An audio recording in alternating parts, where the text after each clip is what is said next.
Baiklah, setelah tadi saya sampaikan materi tentang penata laksanaan bayi dengan asfiksia, saya akan lanjut dengan demonstrasi penata laksanaan bayi dengan asfiksia. Bayi kita bisa mendapatkan diagnosa bahwa bayi mengalami asfiksia ketika kita melakukan penilaian awal pada saat bayi baru lahir. Jadi bayi pada saat lahir dia tidak menangis atau mungkin bernapas menggap-menggap, sehingga langsung kita mengambil keputusan klinik bahwa bayi mengalami asfiksia. Langsung kita lakukan penata laksanaan. Nah, biasanya untuk penata laksanaan asfiksia ini kita ada persiapan yang harus kita lakukan. Di antaranya adalah persiapan keluarga. Jadi keluarga itu kita kasih tahu dari mulai ibu mau bersalin bahwa nanti ketika bayinya lahir mungkin tidak selamanya bayi itu lahir dengan normal, tetapi mungkin mengalami penyulit, salah satu adalah asfiksia. Nah, itu kita sudah sampaikan pada keluarga dan kita insya Allah sudah siap untuk melakukan penata laksanaan. Itu yang dimaksud yang dikatakan persiapan keluarga. Kemudian kita juga melakukan persiapan tempat.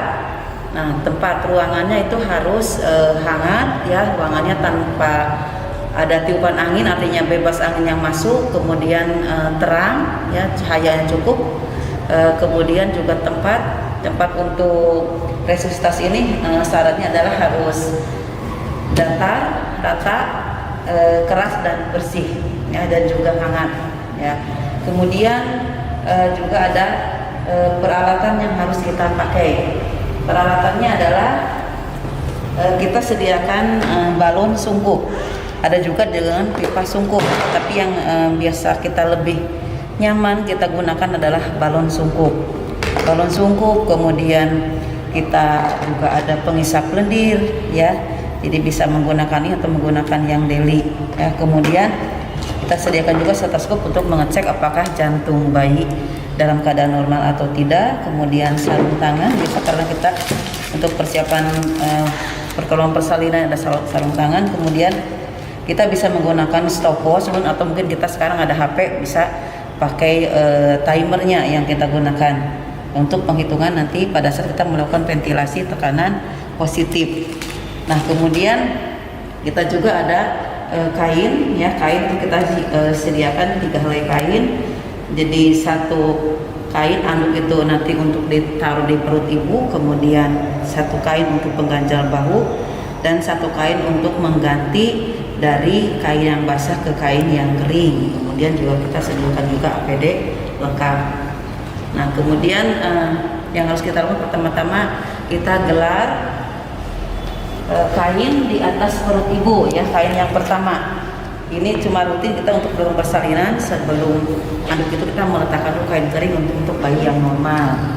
Kalau untuk bayi asfiksia mungkin kita nanti langsung pindah ke meja resusitasi. Kita gelar kain di atas perut ibu, anduk ya. Kemudian kita gelar kain di atas meja resusitasi. Yang satu untuk mengganjal bahu,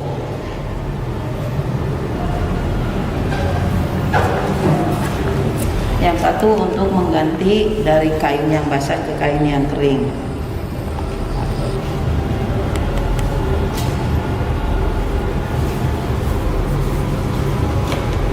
Kemudian kita juga menyiapkan lampu penghangat ya, dengan tergantung kalau tinggi lampu itu 30 cm berarti wattnya juga dipakai adalah 30 watt. Tetapi kalau tinggi lampunya ke tempat tidur itu 60 cm, kita gunakan lampu yang 60 watt.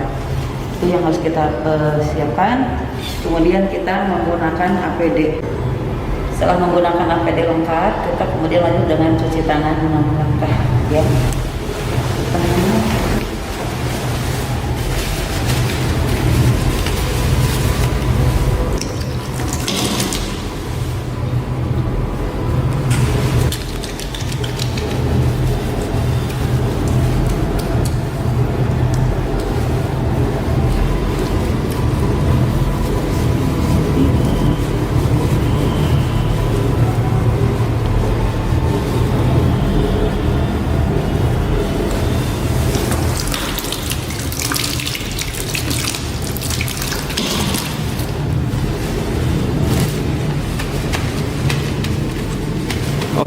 cuci tangan, kemudian kita keringkan, kemudian lanjut kita menggunakan sarung tangan steril ya, atau DPP untuk persalinan. Ini kebetulan yang steril ya. Kemudian kita siap-siap untuk menolong persalinan.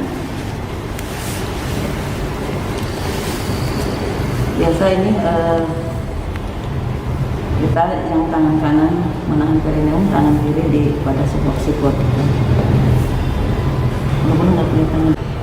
Setelah kepala lahir kita cek apakah ada lilitan tali pusar atau tidak.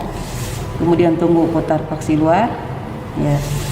Kemudian tempatkan tangan pada pivarieta, tarik bahu ke arah bawah dengan halus ya, dengan lembut.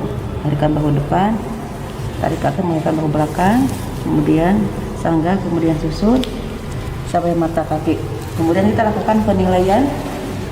Harus ternyata ini pada saat lahir bayi tidak bernapas, berarti bayi mengalami asfiksi. Langsung kita lakukan penjepitan dan pemotongan tali pusar.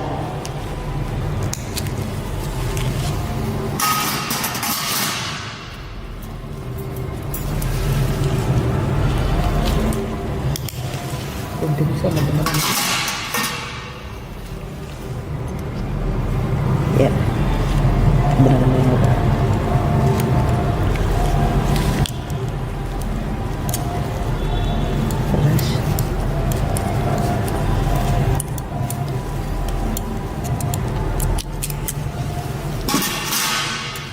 Kemudian bayi kita pindahkan ke meja resusitasi sambil menitipkan ini pada keluarga.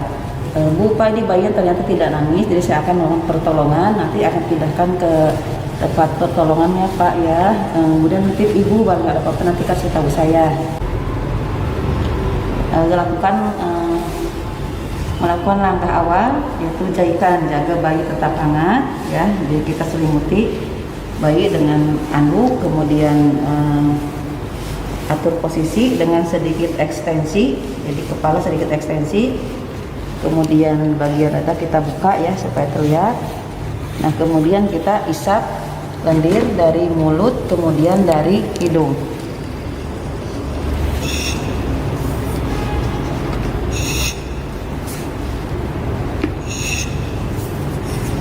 Kemudian dari hidung.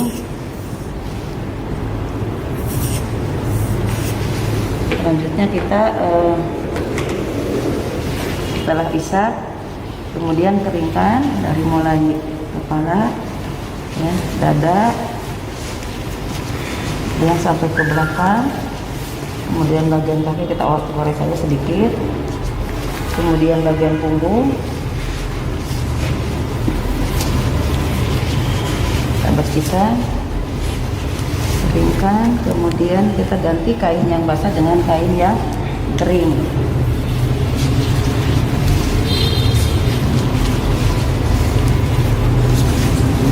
Kemudian atur posisi kembali dengan sedikit ekstensi. Kemudian kita lakukan penilaian. Kalau bayi menangis, kemudian kita lakukan asuhan pasca resusitasi. Tapi kalau bayi tidak nangis, kita lanjutkan dengan ventilasi tekanan positif. Kita mulai dengan memasang sumpu meliputi dagu, mulut, dan hidung. Kemudian kita lakukan ventilasi percobaan sebanyak 2 kali tekanan dengan kekuatan tekanan 30 cm air. Kita lihat apakah dadanya mengembang atau tidak. 1, 2. Ternyata dadanya mengembang, kita bisa lanjutkan dengan ventilasi tekanan positif definitif. Tetapi apabila pada saat kita ventilasi percobaan ternyata dada tidak mengembang, kita cek apakah alatnya bocor atau mungkin ini tersumbat oleh air ketuban. Kalau tersumbat, kita lakukan pengisapan ya, dari mulut kemudian dari hidung. Nah, kalau ternyata atau mungkin bisa juga karena posisi bayinya yang kurang ekstensi atau mungkin terlalu berlebih ekstensinya, jadi kita betulkan kembali. Kemudian kita lakukan lagi ventilasi percobaan kembali. Kalau ternyata mengembang, ini kebetulan mengembang sudah bagus ya. Nah, kita lanjutkan dengan ventilasi definitif, itu sebanyak 20 kali tekanan pada waktu 30 detik. 1, 1, 1, 2, 1, 3,